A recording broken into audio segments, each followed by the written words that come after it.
മദ്യം പച്ച ഇറച്ചി മണ്ണ് ശവവും കത്തുന്ന തീ അക്ഷതം നെയ്യും ചന്ദനവും വെളുത്ത കുസുമം വിപ്രദ്വയം കാതളം വേശ്യാസ്ത്രീ തൈർതേൻ കരിമ്പ് ഗജവും തണ്ടശ്വമാന്തോളവും രാജാവും കയറിട്ട കാള പശുവും യാത്രാമുഖേ ശോഭനം. എൻ്റെ അച്ഛൻ ആയുർവേദ വൈദ്യനും ജ്യോതിഷ പണ്ഡിതനുമായിരുന്നു. അങ്ങനെ അച്ഛൻ പഠിപ്പിച്ച ശകുനശാസ്ത്രമാണ്. ഇന്നത് കൊണ്ട് ഇറങ്ങാൻ പറ്റുമോ? ഇല്ലില്ല. ഇതെല്ലാം എതിരെ വന്നു കഴിഞ്ഞാൽ വളരെ ശോഭനമാണ്.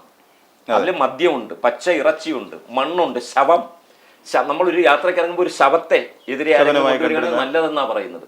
കാലത്തിന് പഴയതായി പോയ കുറേ ശാസ്ത്രങ്ങൾ അന്നത്തെ ജീവിത വ്യവസ്ഥയുമായി ബന്ധപ്പെട്ട് ഇന്നത് പറയാൻ പറ്റില്ല. ഇരുമ്പെന്ന് പറയുമ്പോൾ നമ്മുടെ എതിരെ വരുന്ന ഒരു ഓട്ടോറിക്ഷ ഇരുമ്പ് തന്നെയാണ്. നമ്മുടെ ഏതെങ്കിലും ഒരു സാധാരണ ഒരു ആയുധവുമായിട്ട് ഒരാൾ വരുമ്പോൾ അതും ഇരുമ്പ് തന്നെയാണ്. അതിനെങ്ങനെ വ്യാഖ്യാനിക്കണമെന്നറിയില്ല. അതുകൊണ്ടാണ് ഞാൻ പറയുന്നത്, കാലത്തിന് അനുകൂലമായിട്ടുള്ള കാര്യങ്ങളെ മാത്രം തിരിച്ചെടുക്കുക. ഇതേപോലെ തന്നെ ദുസ്സഗുണങ്ങളും ഉണ്ട്. അതെ, എന്തായാലും എതിർപ്പ് വരുന്ന ഒരാൾ ചിരിച്ചുകൊണ്ടാണ് വരുന്നത് എങ്കിൽ അത് ഉറപ്പാണ് കേട്ടോ. അന്നത്തെ ദിവസം നല്ലൊരു ദിവസമായിരിക്കും. മനസ്സിന്റെ ഒരു അതുകൊണ്ട് തന്നെ വീട്ടിനകത്ത് ചിരിക്കാത്തവരുടെ എണ്ണം കൂടിക്കൊണ്ടിരിക്കുക. ചിരിയുടെ പ്രാധാന്യം വളരെ കുറഞ്ഞു ചിരിക്കുന്നില്ല. കാരണം വ്യക്തിപരമായിട്ട് ഉള്ള അനിഷ്ടങ്ങൾ പലപ്പോഴും ചിരിയെ ഇല്ലായ്മ ചെയ്യും. അതുകൊണ്ട് നമ്മളൊരു ഡ്യൂട്ടി ആയിട്ട് ചിരിക്കാൻ നോക്കണം. ഗുരുദേവൻ ഒന്നാന്തരമായി ചിരിക്കുകയും വളരെയധികം തമാശകൾ പറയുകയും ആരടുത്തു വന്നാലും അദ്ദേഹമാണ് ഏറ്റവും വലിയ ആള്, ഗുരുദേവനല്ല, അടുത്തു വന്നിരിക്കുന്ന ആള്. ആ അടുത്തു വന്നിരിക്കുന്ന ആളാണ് ഏറ്റവും വലിയ ആളെന്ന് ഗുരുദേവന് ആ മനുഷ്യനെ കൊണ്ട് തോന്നിപ്പിക്കുകയും ചെയ്യുന്ന രീതിയിൽ പെരുമാറുമായിരുന്നു. അപ്പോൾ ഒരാൾ ഗുരുവാകുന്നത് വെറുതെ അല്ല, അദ്ദേഹം ശരിക്കും ഗുരുവായതുകൊണ്ടാണ്. ഗുരുവെന്ന് പറഞ്ഞാൽ ആരാ? ഗുരുവെന്ന് പറഞ്ഞാൽ നമ്മളിലുള്ള വൈകല്യങ്ങളെ തുറന്നു കാണിക്കുന്ന ആളല്ല, നമ്മളിലുള്ള പരാധീനതകളെ ഓർമ്മപ്പെടുത്തി നമ്മളെ തലതാഴ്ത്തിപ്പിക്കുന്ന ആളല്ല, നമ്മളിലുള്ള മെച്ചങ്ങളെ കണ്ടെത്തുന്ന ആളാണ്, തിരിച്ചറിയുന്ന ആളാണ്. നിന്നിൽ ഇത്രയും ഗുണങ്ങളുണ്ട്, ആ ഗുണങ്ങളിലൂടെ നീ വളർന്നു വാ.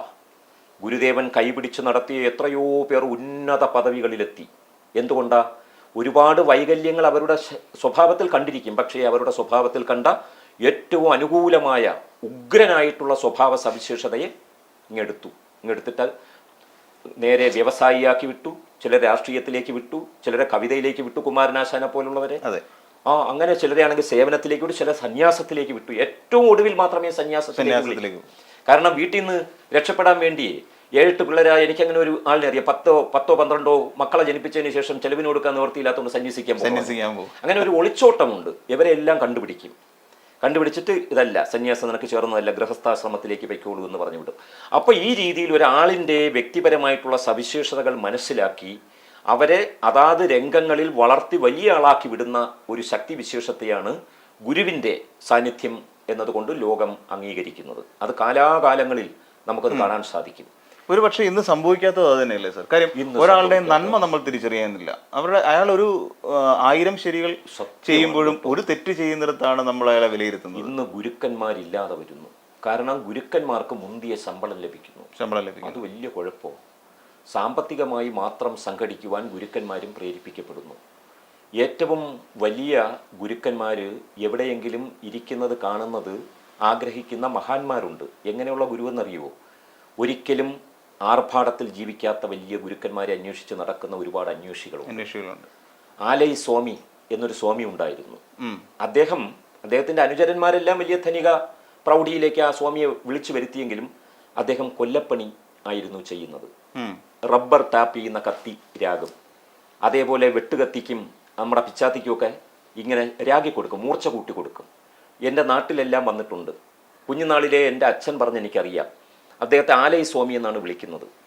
ഒരു 15 വർഷം മുമ്പ് ഞാൻ അദ്ദേഹത്തിൻ്റെ പേരിൽ പിന്നെ വലിയ ചിന്താലയ എന്ന് പറയുന്ന വിദ്യാലയ സ്ഥാപനങ്ങളൊക്കെ ഉണ്ടായി. വലിയ സ്ട്രെങ്ത് ഉള്ള ഒരു സ്കൂൾ മേഖലയായിട്ട് മാറി, ഗ്രൂപ്പായിട്ട് മാറി. അപ്പോഴും ആലൈ സ്വാമി സാധാരണക്കാരനായിട്ട് ജീവിച്ചു. ഞാൻ ഒരിക്കൽ അദ്ദേഹത്തിൻ്റെ മുന്നിൽ പോയിരുന്നു. എന്നെ അവിടെ കൊണ്ടുപോയി കാണിച്ചു. എൻ്റെ വീടൊക്കെ ചോദിച്ചറിഞ്ഞിട്ട് ഞാൻ പറഞ്ഞു, ഞാൻ ഇന്നടത്താ താമസിക്കുന്ന ഉഴമലയ്ക്കൽ പരുത്തിക്കുഴി പുലിയൂർ ഗ്രാമത്തിൽ ശ്രീധരൻ വൈദ്യൻ്റെ മകനാണ് ഞാൻ എന്ന് പറഞ്ഞപ്പോൾ, പരുത്തിക്കുഴി ലക്ഷ്മണപ്പണിക്കർ എന്ത് ചെയ്യുന്നു എന്ന് ചോദിച്ചു. അപ്പം ഞാൻ പറഞ്ഞു, അദ്ദേഹം മരിച്ചുപോയി. ഞാൻ മഹത്വത്തിൻ്റെ വഴി പറയുക.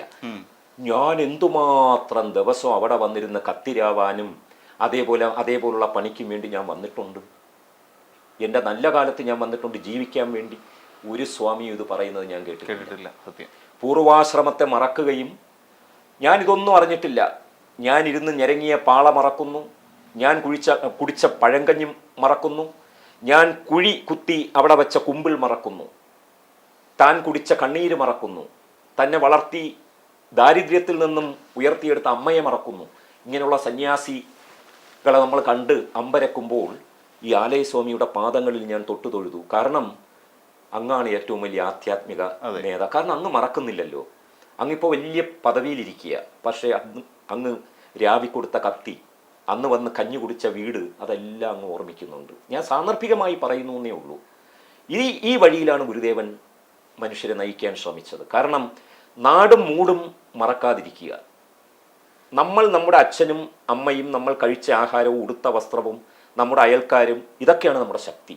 അതെ, നമുക്ക് നമ്മുടെ ആദർശത്തിന് വേണ്ടി നമുക്ക് വേറൊരു ജീവിതം നയിക്കാം. പക്ഷേ നമ്മുടെ ഓർമ്മകളിലേക്ക് പോകുമ്പോൾ എൻ്റെ അച്ഛൻ ഒരു കർഷകനായിരുന്നു എന്ന് പറയാൻ അഭിമാനം കാണിക്കണം. തീർച്ചയായിട്ടും അത് വേണം. എൻ്റെ അച്ഛൻ അധ്വാനി, അദ്ദേഹം ആശ്രമത്തിൽ എഴുതി വെച്ചിരുന്നു, അധ്വാനം സംതൃപ്തി. വേറെ ഒരു ആശ്രമത്തിലും ഞാൻ അത് കണ്ടിട്ടില്ല. ഇപ്പൊ വർക്ക് ഈസ് വർഷിപ്പ് എന്ന് നമ്മൾ കണ്ടിട്ടുണ്ട്. ആരാധനയാണ് അല്ലെങ്കിൽ അധ്വാനമാണ് ആരാധന. അദ്ദേഹം എഴുതിയ അധ്വാനം സംതൃപ്തി. അദ്ദേഹം എപ്പോഴും അധ്വാനിച്ചു കൊണ്ടേയിരിക്കും, മഹാത്മാഗാന്ധിയെ പോലെ.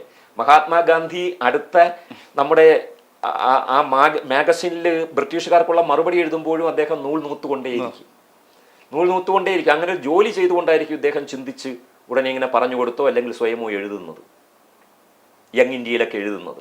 അപ്പൊ അധ്വാനം സംതൃപ്തി എന്നുള്ളത് എത്ര പേര് അദ്ദേഹത്തിന്റെ പ്രോത്സാഹനത്തിൽ വളർന്ന് വലിയ മനുഷ്യരായത്, ജീവിതത്തിൽ പാടുകേടുകളെല്ലാം മറന്ന് ഇതെല്ലാം നിസ്സാരമാണ്, നമുക്ക് ഉയർന്നു വരാം എന്ന് ചിന്തിച്ചു. അതുകൊണ്ട് പുതിയ കാലത്ത് അങ്ങനെയുള്ള ഗുരുക്കന്മാരെ കാണാനില്ല.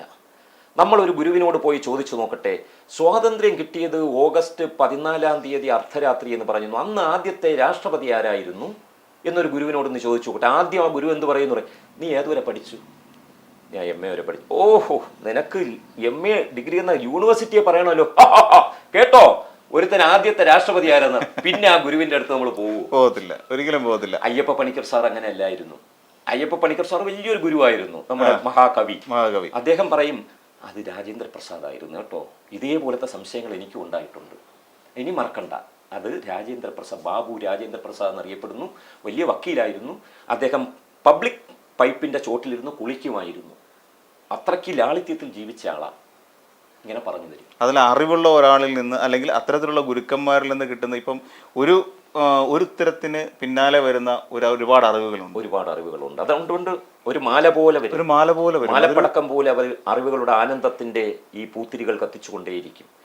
അപ്പോൾ എനിക്ക് ഏറ്റവും വലിയ ആഗ്രഹം അങ്ങനെ ഒരു ഗുരുവാവാനാണ്. പക്ഷെ ഞാൻ എന്നോട് തന്നെ കടന്ന് കിടമത്സരം നടത്തി. എനിക്കങ്ങനെ പറ്റില്ല, അങ്ങനെ ഒരു മഹത്വത്തിലേക്ക് പോകാൻ പറ്റില്ല. അപ്പോൾ ഇങ്ങനെ അറിവില്ലായ്മയെ കളിയാക്കാതെ വലിയ അറിവുകൾ പകർന്നു കൊടുത്ത ഒരാളായിരുന്നു ശ്രീനാരായണ. ഒരാളിനെ എങ്ങനെ ഉൾക്കൊള്ളണം നമ്മൾ കേട്ടിട്ടുണ്ടല്ലോ. നമ്മൾ കേട്ട് പഴകിയതാണെങ്കിലും കുട്ടിച്ചാത്തൻ ഉപദ്രവിക്കുന്നു എന്ന് പറയുമ്പോൾ ശരി, കുട്ടിച്ചാത്തനോട് ഒരു കത്ത് തന്നാൽ മതി, കുട്ടിച്ചാത്തൻ പോകുമെന്ന് പറയുമ്പോൾ ശരി, ഞാൻ ഒരു കത്ത് തരാം, കുട്ടിച്ചാത്തന് മേലാൽ ഇയാൾ ഉപദ്രവിച്ചു പോകരുത്. അതിനകത്തൊരു തമാശ ഉണ്ട് എങ്കിലും ആ വ്യക്തിയെ പൂർണ്ണമായിട്ടും അദ്ദേഹത്തിൻ്റെ മനസ്സിൻ്റെ പാപ്പരത്വത്തിൽ നിന്ന് ഉയർത്തിയെടുക്കുകയാണ്. അതെ, ഇതെല്ലാ ഗുരുക്കന്മാരും ചെയ്തിരുന്നു. ഒരാളെ കാണുമ്പോൾ എന്താണ് പ്രശ്നമെന്ന് മനസ്സിലാക്കിക്കൊണ്ട്, അങ്ങനെയാണ് ക്രിസ്തുദേവൻ പറയുന്നത്, എണീറ്റ് നടക്കാൻ പറയും. അദ്ദേഹം എണീക്കാതിരുന്നത് ശരിക്കും അംഗവൈകല്യമുള്ള കാലുള്ളത് കൊണ്ടല്ല, എണീക്കാൻ പറ്റില്ല എന്നുള്ളൊരു ബോധം കൊണ്ട് എപ്പോഴോ മുടന്തനായി പോയ ഒരു മാനസികാവസ്ഥയിൽപ്പെട്ട ആളിനെ, എല്ലാവരെയും അല്ലല്ലോ അദ്ദേഹം ചെയ്തിട്ടുള്ളത്, ചിലരെയാണ് ഉയർത്തിയിട്ടുള്ളത്. അപ്പോൾ നോക്കുമ്പോൾ എണീക്കാനുള്ള ശേഷി എങ്ങനെയോ അദ്ദേഹത്തിന് നഷ്ടപ്പെട്ടിരിക്കുന്നു. എന്നിൽ അപാരമായ വിശ്വാസമുണ്ട്, എണീക്ക് എന്ന് പറയുമ്പോൾ ചാടി എണീക്കും. അവിടെയാണ് ഗുരുത്വം കിടക്കുന്നത്. നമ്മൾ സ്വയം സമർപ്പിക്കുന്ന ഒരു ശക്തി നമ്മളെ പിടിച്ചുയർത്തുമ്പോൾ, ഇപ്പൊ ഹനുമാൻ ഈ ലങ്കയിലേക്ക് എത്തിയത് ഹനുമാനെ സ്തുതിച്ചത് കൊണ്ടാണ്. ജാംബവാൻ സ്തുതിച്ചു. അതെ, ഹനുമാന്റെയും ഗുരുവായിട്ടുള്ള ജാംബവാൻ പറഞ്ഞു, ഞാൻ ചാടിയാൽ ലങ്കയും കടന്ന് അപ്പുറത്ത് ചെന്ന് വീണു പോകും. കാരണം എൻ്റെ പ്രായക്കൂടുതൽ കൊണ്ട് ഇങ്ങനെ കൺപീലി വന്ന് ഇങ്ങനെ മൂടിക്കിടക്കുക, പീള വന്ന് മൂടിക്കിടക്കുകയാണ്, എനിക്ക് കാണാൻ പറ്റില്ല. അതുകൊണ്ട് ഞാൻ ലങ്കയിൽ വീഴൂല. അത് ഭയങ്കര രസമാണ്. ഞാൻ ചാടിയാൽ അതും കഴിഞ്ഞ് എത്രയോ യോജന കഴിഞ്ഞ് വീണ്ടും കടലിൽ ചെന്ന് വീണുപോകും. അതുകൊണ്ട് മാരുതി, നീയല്ലേ അത് ചെയ്യേണ്ടത്, നീ വായുവിന്റെ പുത്രനല്ലേ, നീ അങ്ങോട്ട് ചെയ്യെന്ന് പറഞ്ഞ് അങ്ങോട്ട് സ്തുതിക്കാൻ തുടങ്ങി. അപ്പോൾ ഗുരുവിനാൽ സ്തുതിക്കപ്പെടുന്ന ശിഷ്യന്മാർ വേണം ഈ നാട്ടിൽ ഉണ്ടാവാൻ. പക്ഷെ ഗുരുക്കന്മാർ അതിൽ നിന്നൊക്കെ പിന്നിലേക്ക് പോയി എന്നാണ് തോന്നുന്നത്. ഗുരുക്കന്മാർ ഒരുപാട് പിന്നിലേക്ക് പോയി എന്ന് പറഞ്ഞാൽ, ഇപ്പം പല കുട്ടികളും പറയാറുണ്ട്, അവരെ സ്കൂളിൽ ക്ലാസ്സുകളിൽ ഇരിക്കുന്ന സമയത്ത് പലപ്പോഴും അവരുടെ വൈകല്യത്തെ കുറിച്ച് അവരെ ഓർമ്മപ്പെടുത്തുന്നത് ഈ ഗുരുക്കന്മാരായി മാറിക്കഴിഞ്ഞിരിക്കുന്നു. അത് ഗുരുക്കന്മാർ ശരിക്കും നല്ല ശിഷ്യന്മാരല്ലാത്തത് കൊണ്ടാണ്, നല്ല രീതിയിൽ പഠിക്കാതെ വന്നതുകൊണ്ടാണ്. കാരണം നമ്മൾ ഔദ്യോഗികമായിട്ടല്ലേ ഈ ഗുരുക്കന്മാരെ കാണുന്നുള്ളൂ. അവർ പരീക്ഷ എഴുതുന്നു. അതായത് നമുക്ക് ഈ ഒരു നാട്ടിൽ അങ്ങനെ പറ്റുകയുള്ളൂ. 100 പേര് എഴുതുമ്പോൾ അതിൽ 10 പേരെ ജയിപ്പിക്കണം. അങ്ങനെയൊക്കെയുള്ള മാനദണ്ഡങ്ങൾ വെച്ചിട്ടാണ് ഗുരുക്കന്മാർക്ക് ആ രീതിയിലുള്ള ശിക്ഷണം കൊടുക്കണം. ഒരു കാര്യം കൂടെ ഞാൻ പറയട്ടെ. ഞാൻ ഇടയ്ക്ക് അതിനെ എതിർത്തതാണ്, ഈ കുട്ടികൾക്ക് അടി കൊടുക്കാൻ പാടില്ല എന്നുള്ളത്. ഞാൻ പഠിക്കാത്തതിനല്ല, ഞാനല്ലാതെ ഈ ചുട്ടിത്തരം ചെയ്യുക എന്ന് ഒരു ചൊല്ലുണ്ട്. ചില കുരുത്തക്കേടുകൾ ചെയ്തതിന് എനിക്ക് അടി കിട്ടിയിട്ടുണ്ട്, നല്ല അടി കിട്ടിയിട്ടുണ്ട്. പഠിക്കാത്തതിന് എനിക്ക് ഒരിക്കലും അടി കിട്ടിയില്ല. ഞാൻ നന്നായിട്ട് പഠിക്കുമായിരുന്നു, എനിക്ക് നല്ല മാർക്ക് കിട്ടുമായിരുന്നു. അതുകൊണ്ട് എനിക്ക് സ്തുതിയെ കിട്ടിയിട്ടുള്ളൂ. സാർ മിടുക്കൻ എന്ന് പറഞ്ഞിട്ടുണ്ട്. ആ ഗുരുവിൻ്റെ ആ ഒരു തലോടലും ആ ഒരു പ്രേരണയൊക്കെ എനിക്ക് ഇപ്പോഴും ഇങ്ങനെ ഇരുന്ന് വർത്താനം ഇത്രയെങ്കിലും പറയാൻ എന്നെ സാധിപ്പിക്കുന്നത്. അപ്പോൾ ഈ കുട്ടികളെ ഒരിക്കലും ഇൻസൾട്ട് ചെയ്ത് വർത്തമാനം പറയാൻ പാടില്ല എന്നുള്ളത് ഒരു നിയമമാക്കണം. അല്ലാതെ ഒരിക്കലും തല്ലാൻ പാടില്ല എന്നുള്ളതിനോട് എനിക്ക് പൂർണ്ണമായിട്ട് യോജിക്കാൻ പറ്റുന്നില്ല കേട്ടോ. കാരണം വളരെ മോശപ്പെട്ട കുറ്റങ്ങൾ ചെയ്ത കുട്ടികളെയൊക്കെ അധ്യാപകർ വിളിച്ച് നല്ല തല്ലു കൊടുത്തത് കൊണ്ട് മാത്രം രക്ഷപ്പെട്ട എത്രയോ കൂട്ടുകാരുണ്ട്. പക്ഷെ ഒരു കാര്യം ഞാൻ പറഞ്ഞുകൊള്ളട്ടെ ശ്രീനാഥ്, സ്നേഹം കൊണ്ട് ഇതേപോലെ വരുത്താൻ പറ്റും. അതാണ് നമ്മൾ അറിയാത്തത്. സ്നേഹം കൊണ്ട്. ഇപ്പം ശ്രീരാമകൃഷ്ണ പരമഹംസന്റെ സഹധർമ്മിണിയായി ശരീരം കൊണ്ടല്ല ധർമ്മം കൊണ്ട് കൂടെ നടന്ന ശാരദ അമ്മ. ആ അമ്മയുടെ അടുത്ത് അവിടുത്തെ വലിയ ജയിലുകളിൽ നിന്ന് മോചിപ്പിക്കപ്പെടുന്ന പരോളിലിറങ്ങുന്ന കുറ്റവാളികൾ വന്ന് ഇരുന്നു കഴിഞ്ഞാൽ പിന്നെ അവരൊരിക്കലും കുറ്റം ചെയ്യില്ല. ഇത് ചരിത്രമാണ്. ഇതാരും അല്ലാതെ പറഞ്ഞ് സ്തുതിച്ച് വെറുതെ കള്ളമെഴുതി. ആ അമ്മയുടെ സ്നേഹം. ആ അമ്മ ചോറ് വാരി കൊടുക്കും. ആ അമ്മ തലോടും, മക്കൾ ഇനി അതൊന്നും ചെയ്യരുത് കേട്ടോ, മക്കൾ അത് ചെയ്യരുത്, എൻ്റെ പൊന്നുമോനല്ലേ എന്ന് പറഞ്ഞാൽ അവർ പിന്നെ ഒരിക്കലും ചെയ്യില്ല. അതൊരു സ്നേഹത്തിൻ്റെ വല്ലാത്തൊരു ശക്തി, സ്നേഹത്തിൻ്റെ ശക്തിയാണ്. അങ്ങനെ വരുമ്പോൾ ഈ കുട്ടികളെ എന്തിനാ നമ്മൾ തല്ലുന്നത്? തല്ലുകൊണ്ടത് കൊണ്ട് മാത്രം തകർന്നു പോയ എത്രയോ പേരുണ്ട്, രക്ഷപ്പെട്ടവരുണ്ട്. പക്ഷെ അതിനേക്കാളും പേര് പഠിക്കാൻ കൂടുതൽ ആൾക്കാരും തല്ലുകൊണ്ട് ഞാൻ ഒരു തല്ലുകൊള്ളിയായി പോയല്ലോ എന്ന് കരുതിയിട്ട് വേറെ ഏതെങ്കിലും രീതിയിൽ നശിച്ചു പോയവരുണ്ട്. അവരൊരു പക്ഷേ എന്തെങ്കിലുമൊക്കെ കച്ചവടം ചെയ്ത് ധനികരൊക്കെ ആയി മാറിക്കാണും. പക്ഷെ അവരുടെ ബൗദ്ധിക പ്രഭാവം സമൂഹത്തിന് കിട്ടാതെ പോയി. ഈ ബൗദ്ധികവും അതേപോലെ ശാരീരികവുമായിട്ടുള്ള അധ്വാനം ഒരേ രീതിയിൽ പ്രാധാന്യമുള്ളതാണ് എങ്കിലും ബുദ്ധിപ്രഭാവത്തിനാണ് ലോക ചരിത്രം ഏറ്റവും കൂടുതൽ പ്രാധാന്യം കൽപ്പിക്കുന്നത്. കാരണം എനിക്ക് ഇപ്പം നല്ല ആഹാരം കഴിച്ചാൽ എനിക്ക് 10 മൂട് മരച്ചീനി ഉറപ്പായിട്ട് എനിക്ക് വെട്ടി ഉണ്ടാക്കി വെക്കാൻ പറ്റും. അത് വേണമെങ്കിൽ 100 മൂട് മരച്ചീനി നടാൻ പറ്റും. പക്ഷേ എനിക്ക് ഗുരുദേവൻ എഴുതിയതുപോലെ ഒരു കവിത എഴുതാൻ പറ്റത്തില്ല. എനിക്കൊരു പക്ഷേ പ്രതിഭയുണ്ടായിരിക്കും. ആ രീതിയിൽ അതിനെ വളർത്തിയെടുക്കാനുള്ള ഭൗതിക സാഹചര്യങ്ങളിലേക്ക് എന്നെ ആനയിക്കുന്ന ഗുരുക്കന്മാരുടെ അഭാവം കൊണ്ട് എനിക്ക് ആ രീതിയിൽ പ്രതിഭ ലോകത്തിന് സമ്മാനിക്കാൻ സാധിക്കില്ല. അതുകൊണ്ട് ബൗദ്ധികമായിട്ടുള്ള ശേഷി നമ്മുടെ മാനവ കുലത്തിൻ്റെ ഏറ്റവും വലിയ ഒരു അനുഗ്രഹ ശക്തിയാണ്. അത് മൃഗങ്ങൾക്കില്ലാതെ പോയതാണ്. മൃഗങ്ങൾക്ക് ഒരു കാക്കയ്ക്ക് 4 കാര്യങ്ങളെ ഓർമ്മിക്കാൻ പറ്റൂ ഒരേ സമയം, 4 നിറങ്ങളെ ഓർമ്മിക്കാൻ പറ്റൂ. 10 കാര്യങ്ങൾ മുന്നിലുണ്ടെങ്കിൽ കാക്കയ്ക്ക് അത് എണ്ണി തീർക്കാൻ പറ്റില്ല. പുതിയ ശാസ്ത്രം പറയുന്നതാണ്, ഞാനത് വായിച്ച് പഠിച്ചതേ ഉള്ളൂ. പക്ഷെ മനുഷ്യനങ്ങനെ അല്ലല്ലോ. ഈ ബൗദ്ധികമായിട്ടുള്ള പ്രഭാവം ജന്മനാ അപാരമായി ഉണ്ടായിരുന്ന ശ്രീനാരായണ ഗുരുദേവനും ചട്ടമ്പിസ്വാമികളും മഹാത്മാ അയ്യങ്കാളിയോ അദ്ദേഹം വാഗ്ദേവതയുടെ വീരഭടനായിരുന്നു, എഴുതാനും വായിക്കാനും അറിയില്ലെങ്കിലും ഒന്നാന്തരമായി ഇവരെല്ലാം പറയുന്നത് കേട്ട് പഠിച്ച് ഗംഭീരമായ നേതൃശേഷി ഉണ്ടായിരുന്ന മണ്ണിൻ്റെ ധീരനായ പുത്രനായിരുന്നു അദ്ദേഹം സ്ഥാപിച്ചത് ജനപരിപാലന സംഘമാണ്. അല്ല, അദ്ദേഹം സമുദായ സംഘമല്ല. ഇവിടെ കേരളം നോക്കിക്കഴിഞ്ഞാൽ നമുക്ക് മനസ്സിലാകും. ശ്രീനാരായണ ഗുരുദേവൻ ധർമ്മപരിപാലന സംഘമാണ്. ശ്രീനാരായണ ധർമ്മപരിപാലന സംഘം യോഗമാണ് സ്ഥാപിച്ചത്, അല്ലാതെ സമുദായ പേരല്ല സ്ഥാപിച്ചത്. ഇതിൻ്റെയൊക്കെ ലക്ഷ്യമെന്ന് പറയുന്നത് ജാതി നിർമ്മാർജ്ജനമായിരുന്നു. ശ്രീനാരായണ ഗുരുവിന് മുന്നോട്ട് വയ്ക്കാനുള്ള ധർമ്മത്തെ അടിസ്ഥാനമാക്കിയും അതേപോലെ സാധുജനങ്ങളെ ആ സാധുത്വത്തിൽ നിന്ന് ഉയർത്തിയെടുക്കാനുള്ള ശ്രമങ്ങളും ഒക്കെയാണ് നടത്തിയത്.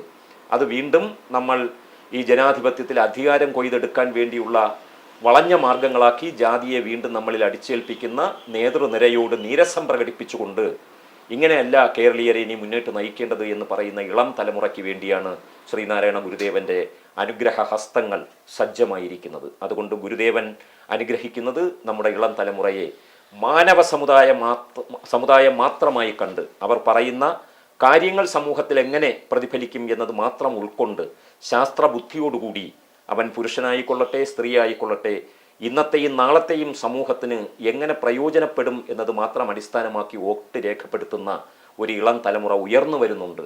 ആ തലമുറയ്ക്ക് രാഷ്ട്രീയ ലക്ഷ്യം നന്നായിട്ടുണ്ടായിരിക്കട്ടെ. നമ്മുടെ കേരളത്തിൻ്റെ പൈതൃകവും അതേപോലെ വരാനിരിക്കുന്ന കാലവും ഗുരുകൃപയാൽ അവർക്ക് തീപ്പന്തം പോലെ ജ്വലിച്ച് മസ്തിഷ്കത്തിൽ നിറയുമാറാകട്ടെ, അവരുടെ പ്രവൃത്തിയിൽ അതിൻ്റെ വെളിച്ചം എന്നും നിറഞ്ഞു നിൽക്കട്ടെ, സമൂഹത്തിന് ലഭിക്കട്ടെ എന്ന് ഈ ഓണക്കാലത്ത് നമ്മൾ രണ്ടുപേരും ഒന്നിച്ചിരുന്നു കൊണ്ട് ലക്ഷോപലക്ഷം പ്രേക്ഷകർ കൂടി കേൾക്കുന്ന ഈ സമയത്തിൽ നമ്മൾ പറയുകയാണ്. എന്തായാലും ഇത്രയും നേരം നമ്മളോടൊപ്പം നമ്മുടെ പ്രേക്ഷകർക്കൊപ്പം ചെലവഴിക്കുകയും ഒരുപാട് കാര്യങ്ങൾ നമ്മൾ സംസാരിച്ചു. ഒരുപാട് ജനോപകാരപ്രദമായ കാര്യങ്ങൾ എല്ലാവരുടെയും നമുക്ക് സത്യം പറഞ്ഞു കഴിഞ്ഞാൽ നമ്മുടെ എല്ലാം ഓർമ്മകൾക്കപ്പുറത്ത് നിന്നുകൊണ്ട് നമ്മൾ എന്താണ് എന്നുള്ള ഒരു വ്യക്തിത്വത്തെ ഒരു ഉയർത്തിക്കൊണ്ടുവരാനുള്ള ശ്രമവും സാറിൻ്റെ ഭാഗത്തു നിന്നുണ്ടായി എന്ന് തന്നെ പറയാം. ഒന്നുകൂടെ പറഞ്ഞുകൊള്ളട്ടെ ശ്രീനാഥ്, ഞാൻ വിട്ടുപോയൊരു കാര്യമുണ്ട്. കൃഷി. അതെ, ഗുരുദേവൻ വളരെ പ്രാധാന്യം കൊടുത്ത ഒന്നായിരുന്നു. കൃഷിക്കാരെ ആയിരിക്കണം നമ്മുടെ നാട് ഏറ്റവും കൂടുതൽ ആദരിക്കേണ്ടത്. അത് കൃഷി എന്ന് പറഞ്ഞാൽ ആഹാരം തരുന്ന കൃഷി ചെയ്യുന്നവരായിരിക്കണം, അല്ല റബ്ബർ ഉൽപ്പാദിപ്പിക്കുന്നവരല്ല. നമുക്ക് കഴിക്കാൻ ഉള്ള ആഹാരം ആരൊക്കെ തരുന്നു, അത് കേര കർഷകർ അതിൽ വരും. അങ്ങനെയുള്ള ആഹാരങ്ങൾ ഉണ്ടാക്കുന്ന, അല്ല നാണ്യവിള മാത്രമല്ല, ആഹാരം ഉണ്ടാക്കുന്ന കൃഷി. ഇനി ഞാൻ ഒന്നുകൂടെ പറഞ്ഞോളട്ടെ. സോക്രട്ടീസിന്റെ ജീവചരിത്രം പഠിക്കുമ്പോൾ 2500 വർഷം മുമ്പ് പുരാതന ഗ്രീസിൽ നിർബന്ധിതമായിട്ടുള്ള പട്ടാള സേവനം ഉണ്ടായിരുന്നു. അതേപോലെ ഇന്ത്യ എന്ന് ഞാൻ പറയുന്നില്ല, നമ്മുടെ കേരളത്തിൽ ആരോഗ്യമുള്ളവരാണ് എങ്കിൽ ഗവർണർ മുതൽ 18 വയസ്സ് പൂർത്തിയായവർ വരെ 1 മണിക്കൂറോ 2 മണിക്കൂറോ നിർബന്ധമായിട്ടും അവരുടെ വീട്ടിലോ വീട്ടിൻ്റെ മുറ്റത്തോ ടെറസിലോ അല്ലെങ്കിൽ പൊതു കൃഷിയിടത്തിലോ പോയി കൃഷി ചെയ്തിരിക്കണം. അതിന് ഗ്രേസ് മാർക്ക് ഉണ്ടായിരിക്കണം. ആ മാർക്കുള്ളവർക്ക് മാത്രമേ സ്ഥാനാർത്ഥിയാവാൻ പറ്റൂ. ആ മാർക്കുള്ളവർക്ക് മാത്രമേ ഉദ്യോഗം ലഭിക്കുകയുള്ളൂ. ഞാൻ എൻ്റെ കുട്ടിക്കാലത്ത് കേട്ടിട്ടുണ്ട്, അന്നത്തെ വലിയ ഉദ്യോഗസ്ഥർ, അന്നത്തെ വലിയ വക്കീലന്മാർ, വലിയ ഡോക്ടർമാർ, വലിയ നേതാക്കൾ 2 മണിക്കൂർ പറമ്പിൽ അധ്വാനിച്ചതിന് ശേഷമാണ് നേരെ കോട്ടും ടൈയും ഒക്കെ കെട്ടി ഓഫീസിലേക്ക് പോകുന്നത്. എന്ത് ഗംഭീരമായ കാഴ്ചയാണ്. ഈ അടുത്ത കാലത്ത് പഞ്ചാബിൽ പോയി, ഒന്നാന്തരമായി സൗന്ദര്യമുള്ള പുരുഷന്മാരും സ്ത്രീകളും, ആകാര സൗന്ദര്യം ഭയങ്കരമാണ്. അവർ പാടത്തുനിന്ന് കയറി വരികയാ. അവരുടെ അഭിമാനമാണ് എന്നും 2-3 മണിക്കൂർ കൃഷി ചെയ്യുക എന്നുള്ളത്. കേരളം അന്യം നിർത്തിക്കളഞ്ഞ ഏറ്റവും വലിയൊരു സംസ്കാരമാണ് കാർഷിക സംസ്കാരം. അതിലേക്ക് ഞാനും നിങ്ങളും മണ്ണ് ദേഹത്ത് പുരണ്ട അയ്യേ എന്ന് പറയാത്തൊരു തലമുറ വളർന്നു വരണം. നമ്മുടെ കുട്ടികളെ പോലും ഇപ്പൊ നമ്മൾ മണ്ണിൽ കളിക്കാൻ വിടുന്നില്ല. അതിന് അതിൻ്റെതായിട്ടുള്ള കാരണങ്ങളുണ്ട്. അങ്ങനെ നോക്കുകയാണെങ്കിൽ വായുവിലൂടെ രോഗം പകരുന്നുണ്ട്, നമ്മൾ ശ്വസിക്കാതിരിക്കുന്നില്ല. വെള്ളത്തിലൂടെ വരും, നമ്മൾ വെള്ളം കുടിക്കാതിരിക്കുന്നില്ല. അല്ലേ? സ്പർശനത്തിലൂടെ വരുന്നുണ്ട്, നമ്മൾ ആരെയും തൊടാതിരിക്കുന്നില്ല. മണ്ണിനെ മാത്രം എന്തിനാ കുറ്റം പറയുന്നത്? മണ്ണിനെ ആ രീതിയിൽ ഈ അണുക്കളിൽ നിന്ന് നിർമുക്തമാക്കാനുള്ള വഴികളുണ്ട്. അങ്ങനെ മണ്ണിനെ ഒരുക്കിയെടുക്കണം. ആ ഒരുക്കിയെടുക്കുന്ന മണ്ണിൽ കുട്ടികൾ ഇറങ്ങട്ടെ. കുട്ടികൾ മാത്രമല്ല, മുതിർന്നവർ ഇറങ്ങട്ടെ. നമ്മുടെ മുഖ്യമന്ത്രി ഇറങ്ങട്ടെ, ആരോഗ്യം അനുവദിക്കുമെങ്കിൽ. ഗവർണർ ഇറങ്ങട്ടെ, ആരോഗ്യം അനുവദിക്കുമെങ്കിൽ. ആരോഗ്യമുള്ള എല്ലാവരും, അംഗവൈകല്യമുള്ളവരൊഴിച്ചും ഗുരുതരമായിട്ടുള്ള ആരോഗ്യ പ്രശ്നം ഉള്ളവരൊഴിച്ച് ബാക്കി എല്ലാവരും 1 മണിക്കൂറെങ്കിലും കൃഷി ചെയ്തിരിക്കണം. വിത്ത് വിതയ്ക്കുക, അത് മുളയ്ക്കുക, അതിൽ നിന്ന് പുഴുക്കൾ എടുത്ത് കളയുക, അതിൽ ഇങ്ങനെ ജൈവ കീടനാശിനികൾ തളിക്കുക, അങ്ങനെ വിളയിക്കുക. ഇതുകൂടി ഗുരുവിന് ആനന്ദകരമായ ഒരവസ്ഥയായിരിക്കുമെന്ന് കണ്ടുകൊണ്ട് ഞാൻ എൻ്റെ സഹോദരങ്ങളോട്, ഞാൻ ഉൾപ്പെടെ, ഞാൻ എന്നെ ഒഴിച്ചേർത്തുകൊണ്ടല്ലോ, ഞാൻ പോലും അത് ചെയ്യാൻ മടിക്കുന്ന ആളാണ്. പക്ഷേ നമ്മളൊരു ഉത്തരവാദിത്വത്തിന്റെ പേരിൽ അത് ചെയ്യുകയാണ്. നമ്മളത് ഏറ്റെടുക്കണം. അല്ലാതെ മക്കൾക്ക് വിഷം കൊടുക്കുന്ന വീട്ടമ്മമാരാണ് ഇന്നുള്ളത്. നിവർത്തിയില്ല. കിട്ടുന്നതിലെല്ലാം കീടനാശിനികൾ. ആയിരക്കണക്കിന് 50,000-ലേറെ പേരാണ് കേരളത്തിൽ അർബുദ രോഗബാധിതരാകുന്നത് ഓരോ വർഷവും. വളരെ ഭീകരമായ അവസ്ഥയാണ്. എങ്ങനെ ഇത് വരുന്നു? വിഷവസ്തുക്കൾ ഉള്ളിലേക്ക് പോകുന്നത് കൊണ്ടാണ്. ആഹാരത്തിലൂടെ മുഖ്യമെന്ന് ഡോക്ടർമാർ പറയുന്നു. അതുകൊണ്ട് നമ്മുടെ ആഹാര രീതികളിലേക്ക് ഏതെങ്കിലും രീതിയിലുള്ള മതപരമോ ജാതിപരമോ ആയിട്ടുള്ള വാഗ്വാദങ്ങളെല്ലാം മാറ്റി നിർത്തി ഡോക്ടർമാർ പറയുന്ന ആഹാരം മോശമെന്ന് പറയുന്ന ആഹാരത്തെ ഒഴിവാക്കുക, നല്ലതെന്ന് പറയുന്ന ആഹാരത്തെ സ്വീകരിക്കുക. നമ്മൾ നമ്മുടെ ആഹാരം സ്വയം കൃഷി ചെയ്ത് ഉണ്ടാക്കുക. മറ്റു നാട്ടിൽ നിന്ന് വരുന്ന വണ്ടിക്ക് വേണ്ടി നമ്മൾ കാത്തിരിക്കാതിരിക്കുക. ഇതൊക്കെ ആയിരിക്കണം പുതിയ ഓണത്തിൻ്റെ ഏറ്റവും വലിയ സന്ദേശങ്ങൾ. ഇതിന് നമുക്ക് പ്രേരകമാകുന്ന തരത്തിലുള്ള വലിയ ഓർമ്മകളാണ് നമുക്കുള്ളത്. അത് നാളത്തെ വലിയ സൗഭാഗ്യങ്ങളിലേക്ക് നമ്മളെ നയിക്കുമാറാകട്ടെ. ആ ഓർമ്മകൾ നമ്മുടെ നാളത്തേക്കുള്ള ഒരു വലിയ പ്രതീക്ഷയായി മാറട്ടെ എന്നുകൂടി നമുക്ക് ചിന്തിക്കാം, അല്ലേ സാർ? വളരെ സന്തോഷം. നമ്മൾ ചിന്തിക്കുന്നത് ഒരു ശക്തിയായി മാറും. ഒരാൾ ചിന്തിക്കുന്നു, 100 പേർ ചിന്തിക്കുന്നു, അതേപോലെ 1000 പേർ ചിന്തിക്കുന്നു. അങ്ങനെയാ കേരളം മാറിയത്. കേരളത്തിലുള്ള എല്ലാവരും ഒരേ രീതിയിൽ ചിന്തിച്ചു. അതൊരു വലിയ ശക്തിയായി മാറി. കേരളത്തിൽ മണ്ണ് വിപ്ലവം വന്നു, കേരളത്തിൽ കുടുംബ വിപ്ലവം വന്നു, കേരളത്തിൽ തൊഴിൽ വിപ്ലവം വന്നു, വിദ്യാഭ്യാസ വിപ്ലവം വന്നു. ഏത് വിപ്ലവമാണ് കേരളത്തിൽ വരാത്തത്? ഒറ്റക്കെട്ടായി ചിന്തിച്ചത് കൊണ്ടാണ്. അങ്ങനെ ചിന്തയാം മണിമന്ദിരത്തിൽ വിളങ്ങുന്ന ഈശ്വരൻ ആ അധ്വാനത്തിൻ്റെ ശക്തിയാണ്. അധ്വാനത്തിനെ ആരാധിക്കുന്ന ഇളം തലമുറയ്ക്ക് വേണ്ടി നമുക്ക് ഈ ഓണക്കാലത്ത് ഒന്നാം തരം പ്രതീക്ഷകളുടെ പൂക്കളം എഴുതാമെന്ന് മാത്രം എൻ്റെ പ്രിയങ്കരായ പ്രേക്ഷകരെ മുൻനിർത്തി ഞാനും ശ്രീനാഥും ഞാനും കൂടി ഈ സുന്ദരമായിട്ടുള്ള ആശയങ്ങൾ നിങ്ങളുടെ മുന്നിൽ സമർപ്പിക്കുകയാണ്. നിങ്ങൾ ആലോചിച്ച് ഉറപ്പിച്ച് അത് സ്വീകരിക്കുക, അതിലുള്ള അഭിപ്രായങ്ങൾ രേഖപ്പെടുത്തുക. എല്ലാവർക്കും ഹൃദ്യമായ ഓണാശംസകൾ. നമസ്കാരം.